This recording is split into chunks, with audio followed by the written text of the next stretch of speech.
Ain't no half stepping, Marcus J. Ain't no half stepping, Marcus J. Thank you for hanging in there with us as we go through nice little walk through the hip hop era of the 80s, which was by far the greatest era. That was MC Lyte. Played Kwame earlier, played Lil Kid and Play earlier. My name is Kwame. We got some good stuff that we're gonna play before the end of the night. Still got K-Dub hanging in there with us. We're gonna move on to the National Basketball Association. K-Dub and I had another spirited debate, a little bit more serious than the comic book joints. Dub, you want to go ahead and set this one up, bro? Yeah.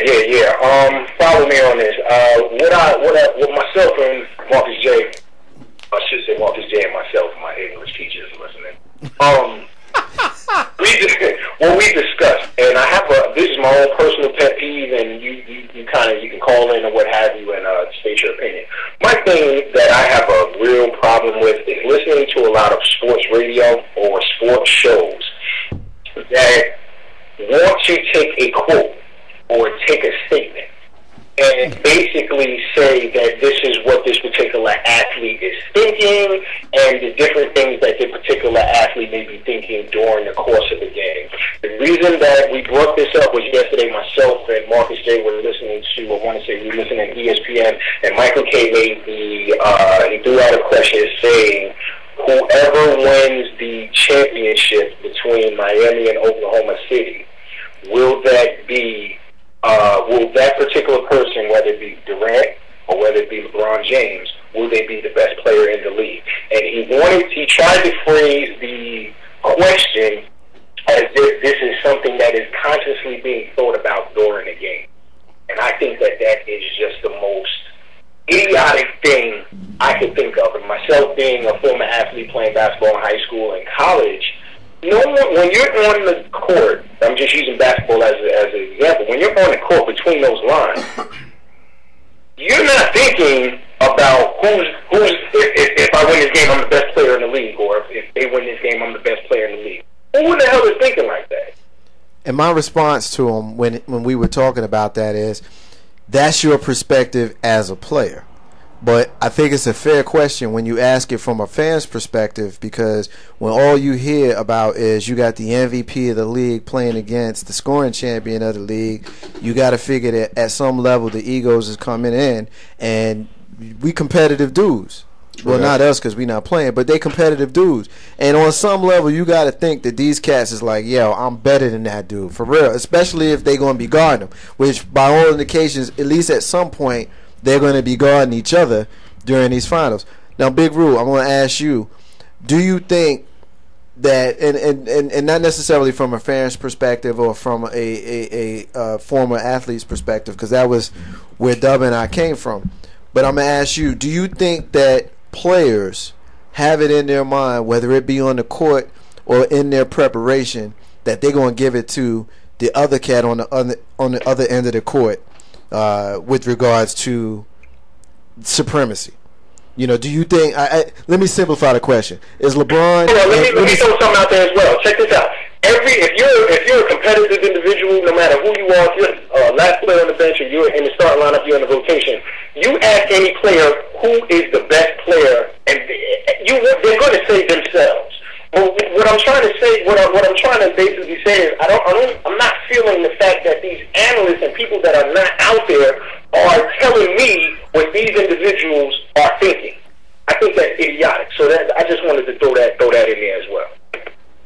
All right, this is what I think. In the NBA, before 2004, no, 2005 or 5 or 6, I would say yes. If honestly, when Kobe Bryant has the ball in his hand, he feels he's the best player on the planet, and he proves it day in, day out. When Michael Jordan was on the court, you better believe he felt he was the best player on the court. Magic Johnson, Larry Bird, Kareem, all the greats, when they're on the court, they feel like they're the best player on the court, hands down, and they're going to make sure that everybody knows it.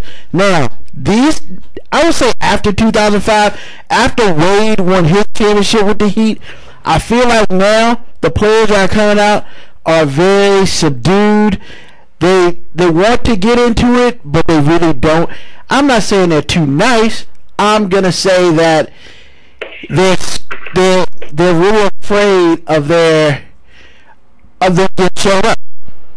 You know, because honestly, back in the day, man, you say what you want, but when Kobe Bryant won number 4, when Kobe Bryant won number 5, you best believe the first thing he said, I got more than Shaq. I got more than Shaq. And Dub, another place where I disagree with you is Magic got 5, Bird got 3. You don't think they sit around and talk about that? Yeah, but once again, if you remember the interview or you remember the what they were talking about, he was phrasing it as if this is what is being thought about when they step on the court, and that is that the things that and we're just using. I hear you, but think about it. I say it like this. I don't like the fact that these people that have the sports shows or whatever, ain't no half stepping. They ain't trying to get kicked off the show. Yeah, they're trying to tell me what individuals are thinking when they step on the court, and that, for less of a better, that's BS. That's BS, man. That's BS. Now, I'm gonna step on the court, and I'm gonna feel as though that can't nobody out here stop me, so on and so forth. But I'm not. If I'm LeBron James and Kevin Durant, I'm not thinking to myself, well, if I'm Kevin Durant, I'm not thinking, well, if LeBron James wins this championship, that he's the best dude in the league. I don't know. Now, I don't think they're saying that. However, I bet you.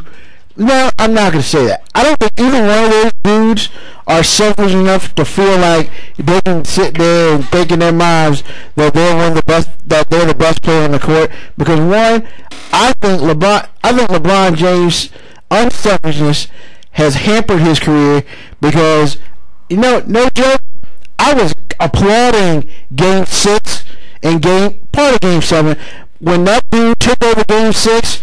I was like, this is LeBron James I want to see, because I am sick of LeBron James being a master manipulator. Dude, he's got the skills to score wherever he wants.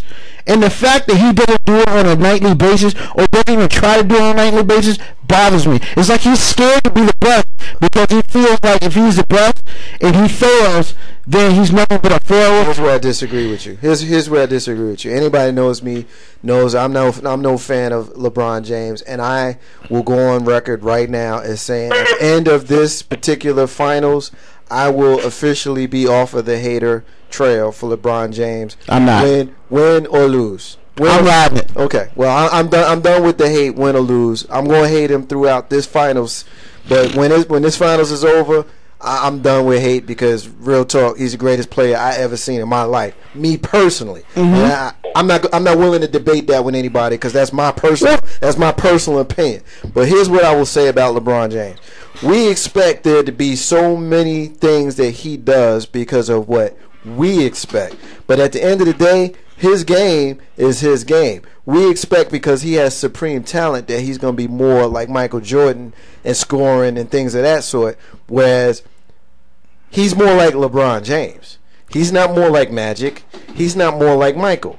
He's more like LeBron James. Now, what I need to see from him is for him to play 48 minutes instead of 46. Once I see him doing that, then I'll be able to honestly say that I never seen a better player than him. Physically, just physically, he's the greatest I ever seen.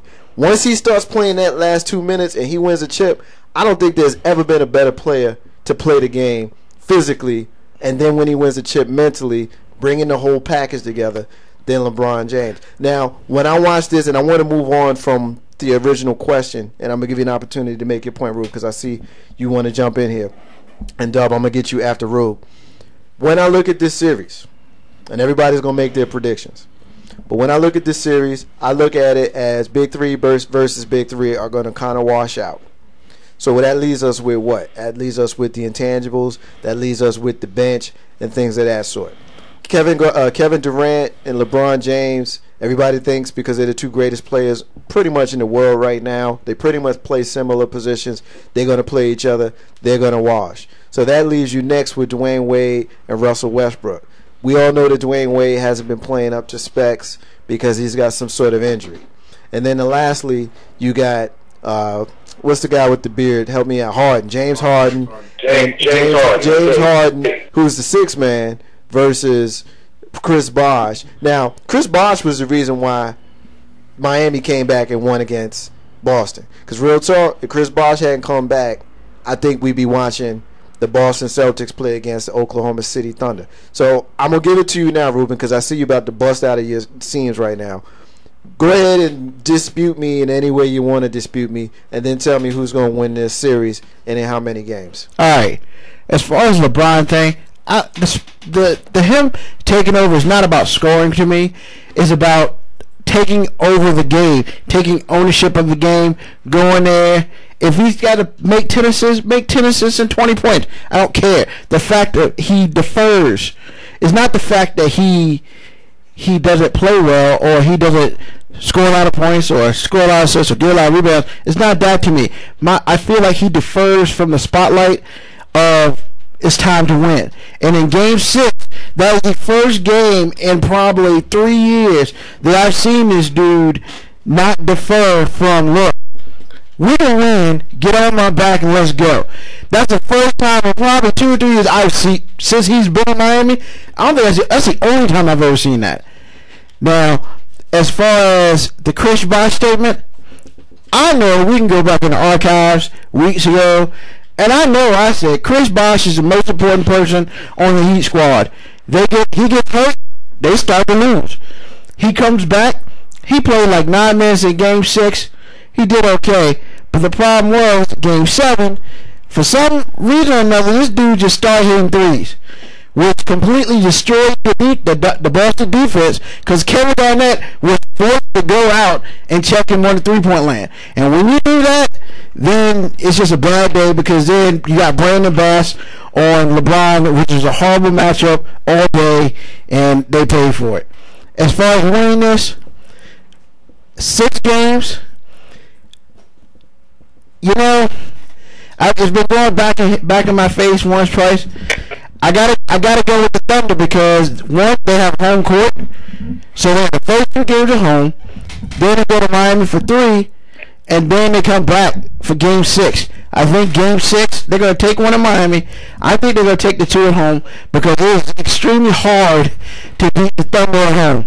I mean, they've only taken 1 loss in the playoffs at home, and that was Game 3 against San Antonio. So, no, they did. They haven't taken a loss at home. I take that back. They're undefeated. They're undefeated at home. I don't see that changing, and I just really think that even though the bench for Miami has woken up and decided to do a little work, I really don't think they have enough firepower, especially, you know, with James Harden coming off the bench. The person that you need to watch for in the Miami game, in the Miami Heat team, is Shane Battier, because he played like a beast in Game 7. You got to watch him. And then, I can't believe I'm saying this, you got to watch Cephalosha for the Thunder. I think Cephalosha is terrible. However, he plays halfway decent defense, but ultimately I think he's terrible. But if you give him open threes, he's going to hit it. God knows why, but he does. So, I think the Thunder's going to win in 6, but I think if Cephalosha stinks, they're not winning anything. Dub, pick up there, man. What's your thoughts? All right, give me some time on this because I got a lot to talk about on this.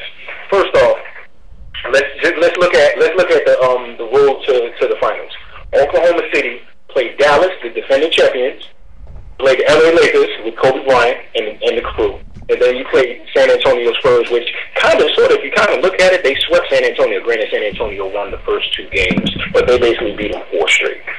Miami, they played New York. I mean, hey, it was a game. It was only a series maybe for 1 game. They played Indiana, which kind of pushed them, and then they played Boston. Okay. Personally, and I think if you go back to the archives, you'll hear me say that anyone that comes out of the West is going to win the whole thing. So you already know where I'm going with that. I personally also think that the caliber of teams that OKC beat, which was Dallas, LA, and the Spurs, I personally think that all 4 of those teams can beat Miami. Personally, you have 2 things on Oklahoma City that I would say definitely speaks volumes about their team.